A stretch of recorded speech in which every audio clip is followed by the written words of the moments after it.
വീണ്ടും തുടർച്ചയായി 10 ദിവസം അവധിയാണ് നിങ്ങൾക്ക് കിട്ടുന്നത്. സാറേ ശരിയാണോ? ഞങ്ങൾ പല സ്ഥലത്തു നിന്നും കേട്ടിട്ടുണ്ട്. യെസ്, അത് ഏതൊക്കെയാണ് അവധി എന്നുള്ളത് അറിയുന്നതിന് മുമ്പ് ഈ ചാനൽ ഫോളോ ചെയ്യാത്തവരാണെങ്കിൽ തീർച്ചയായിട്ടും ഫോളോ ചെയ്യുക.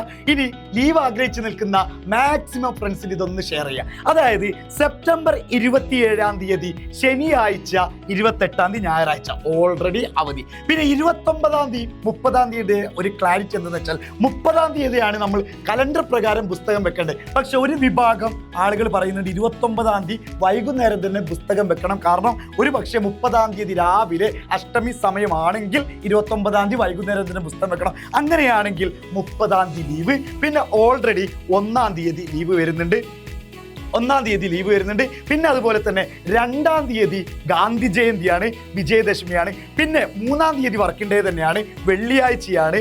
സ്വാഭാവികമായിട്ട് പക്ഷെ അവിടെ എന്തെങ്കിലും ഉടായ്പ പറഞ്ഞിട്ട് വേണമെങ്കിൽ നിങ്ങൾക്ക് ലീവ് എടുക്കാം. ലീവ് എടുക്കരുത് മക്കളെ. പിന്നെ ശനി 4-ാം തീയതി, പിന്നെ 5-ാം തീയതി ഞായർ. ഇവിടെ 4-ാം തീയതി ഈ പ്രാവശ്യത്തെ ശനിയാഴ്ച വർക്കിംഗ് ഡേ ആണ്, പിന്നെ 5-ാം തീയതി ഞായറാഴ്ച. പക്ഷെ ഇത് ഹയർ സെക്കൻഡറിക്കാർക്ക് ബാധകമല്ല, അതുകൊണ്ട് അവർക്ക് വീണ്ടും അവധിയാണ്. അപ്പൊ ശരിക്കും പറഞ്ഞു കഴിഞ്ഞാൽ ഒരു 5-6 ദിവസം നിങ്ങൾക്ക് ലീവ് തന്നെയാണ്. നിങ്ങൾ ഇങ്ങനെ കിടന്നുറങ്ങാൻ ആഗ്രഹിക്കുന്ന ഏതെങ്കിലും ഫ്രണ്ട്സ് ഉണ്ടെങ്കിൽ മാക്സിമം ഷെയർ ചെയ്ത് കൊടുത്തോളൂ. പിന്നെ ഫോളോ ചെയ്യാൻ മറക്കണ്ട.